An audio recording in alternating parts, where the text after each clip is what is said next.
नमस्कार, बहुत स्वागत है आपका। आप देख रहे हैं गणपति एस्ट्रोलॉजी सीक्रेट। तुला राशि, राहु के नक्षत्र में शनिदेव प्रवेश करने जा रहे हैं 3 अक्टूबर को।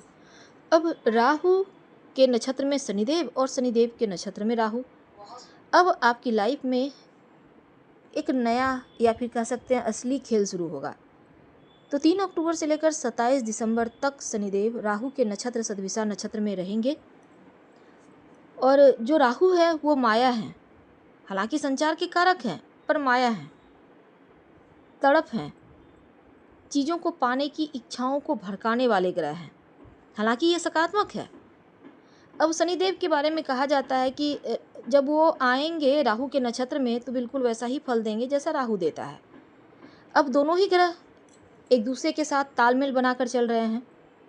ऐसे में आपके लिए जो 3 महीना है, अक्टूबर नवंबर दिसंबर, यानी कि 3 अक्टूबर से लेकर 27 दिसंबर तक का जो वक्त है, इन दोनों ग्रह की चाल आपकी पूरी लाइफ को बदलने जा रहा है।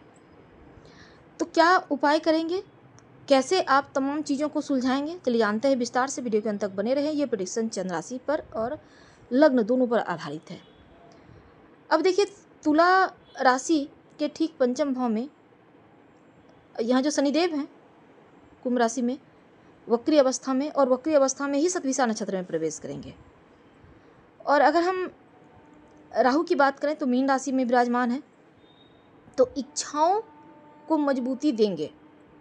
आप जो चाहेंगे उसको प्राप्त करने के लिए आपके अंदर जो एक ललक है, जो तड़प है, वो बढ़ेगी और वो प्राप्त करके ही दम लेंगे। अब पंचम भाव पे इस समय ज्ञान की जैसे जो विद्यार्थी हैं पढ़ाई लिखाई के मामलों में खूब आपको मेहनत करेंगे, अच्छा लगेगा पढ़ाई करना, चीज़ें जल्दी जल्दी समझ में आएंगी। संतान प्राप्ति के इसमें योग बनेंगे, बच्चों के पढ़ाई पर आप ध्यान देंगे, उच्च शिक्षा प्राप्ति करवाएंगे। लव लाइफ की बात करें तो यहाँ भी लव से और ज़्यादा बातें करने की, उनके साथ और वक्त बिताने की, उनसे विवाह करने की इच्छा जगाएंगे। अब जो शनिदेव है वो जो है ना कर्म का फल देते हैं, इसलिए धैर्य की आवश्यकता होगी। एक्साइटमेंट से थोड़ा कम यहाँ पर बचना होगा, यानी ज़्यादा एक्साइटेड कोई चीज़ को लेकर मत आगे बढ़िएगा। कूल रहें, शांत रहें, स्थिर से आगे बढ़ें और समय पे सब कुछ आपको प्राप्त होगा, ये मान के चलिए। तो शनिदेव आपकी सबसे प्रिय राशि तुला राशि है, तो ऐसे में आपके लिए बहुत वो बुरा फल कभी भी नहीं करते। अब देखिए, शनिदेव जो है राहु के नक्षत्र में, अब राहु क्या है ना, एक सोच है। आप जो चाहते हैं वो चीज़ों को प्राप्त कराना इस समय राहु के हाथ में है। राहु मन पर काबू रहने नहीं देते। मन पर जो लगाम है, अगर राहु एक्टिव हो जाए तो रख पाना मुश्किल है। जिस चीज़ को पाने की इच्छा जगेगी वो चीज़ प्राप्त करके ही दम लेंगे। तो राहु जो भी कार्य आप करते हैं उसको फटाफट से पूरा करवाएंगे, जल्दी कार्य पूरा करके एकदम से आपके पास चले आएंगे। अब राहु के चूँकि छाया ग्रह है तो क्षण क्षण में वो चेंज भी होते हैं, तो इस समय आपकी इच्छाएं और ज़्यादा पॉजिटिव तरीके से आगे बढ़ेंगी। और शनिदेव जो हैं उनकी दृष्टि सप्तम भाव पर है, राहु के संग मिल गया है। तो जो लोग पार्टनरशिप में काम करते हैं उनके लिए तो बढ़िया है, इनकम आपका बढ़ेगा। अब अगर आप घर बनाना चाहते हैं तो ये कामना आपकी भड़केगी, चलो फटाफट से काम पूरा करा ही लेते हैं। राहु इस समय को बेहतर कर रहे हैं। अब देखिए, आपके लिए 9 अक्टूबर को जो देवगुरु बृहस्पति हैं वो भी वक्री हो जाएंगे, और इस समय 3, 6, 11 भाव पर दृष्टि। अब यहाँ शनिदेव जो हैं इस समय आपको कहते हैं कि अधीर मत होइए, लेकिन राहु अधीरता दे रहे हैं। अब शनिदेव के पास जो 10वीं दृष्टि है आपके धन भाव पर, तो धन तो आएगा, पारिवारिक सुख बढ़ेगा, आपके अंदर कॉन्फिडेंस बढ़ेगा, समर्पण की भावना बढ़ेगा, और जो कार्य में विलंब था अब वो कार्य धीरे धीरे एकदम से आपके आगे बढ़ेंगे।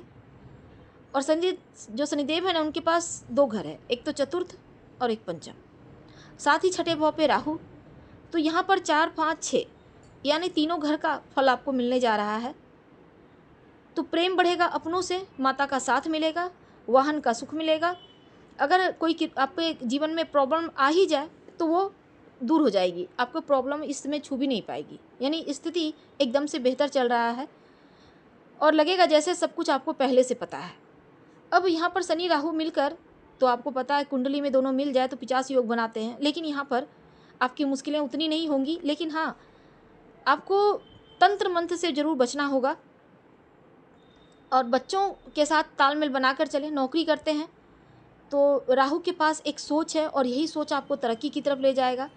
राहु के अंदर, राहु चूँकि कर्म को एकदम से कई गुना बढ़ा देते हैं, तो यहाँ पर यह भी ध्यान रखना है कि कर्ज वगैरह मत लीजिएगा इस पीरियड में। कर्ज लेंगे तो और लेंगे और लेंगे और शॉपिंग करेंगे और घूमेंगे, यानी और का जो चक्कर है ये राहु लगवा देगा।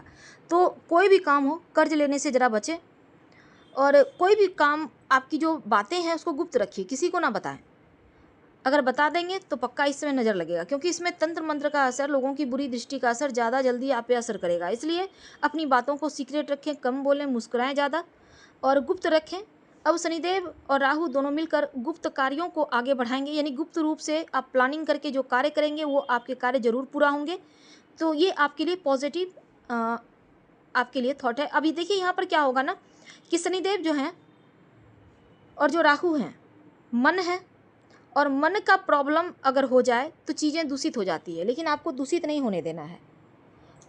दृष्टि दोष किसी के दृष्टि दोष में ना आ जाए, इसका भी ध्यान रखिएगा, क्योंकि अगर आपकी डेवलपमेंट किसी की नज़र में आ गई तो नज़र लग सकती है। इस बात को आप ध्यान रखें। उपाय के तौर पर क्या करेंगे? देखिए, ज़्यादा कुछ नहीं करना। नीम का पत्ता डालकर पानी में नहाइए। रोज़ 2 तुलसी पत्ते मसल कर हाथों में पानी के सहारे जो दिन का पहला आहार होगा, तुलसी का पत्ता होगा, उसको निगल लीजिएगा। और तीसरा, शनि के मंत्र का जप करें, ओम शं शनिचराय नमः, शाम के समय, तो बढ़िया रहेगा। उन्नति जरूर मिलेगी और मुश्किलों से बचे रहेंगे। अगर आपको लगे कि नहीं, बहुत करने के बाद भी आपको बार बार लोगों की नज़र सच में इस समय लग रही है, तब माता रानी को नियमित रूप से 2 लौंग अर्पित करें और फिर प्रसाद के रूप में खा लीजिएगा, तो आपके लिए स्थिति बढ़िया रहेगी। तो ये समय आपके अनुकूल चलना शुरू हो जाएगा। तो शनिदेव और राहु दोनों के जो नकारात्मक प्रभाव है वो समाप्त हो जाएंगे। कार्यों में तरक्की होगी, लेकिन हमेशा ही याद रखिए कि आपको इस समय किसी को अपनी गुप्त बातें नहीं बताना और नज़र दोष से बचे रहना है। ये बहुत आवश्यक है समझना। तो उम्मीद है आपको वीडियो पसंद आ रही होगी। प्लीज़ लाइक कर, सब्सक्राइब करें, शेयर करें, कमेंट करें। धन्यवाद। हम फिर मिलेंगे और जो हमने उपाय बताए ज़रूर कीजिएगा।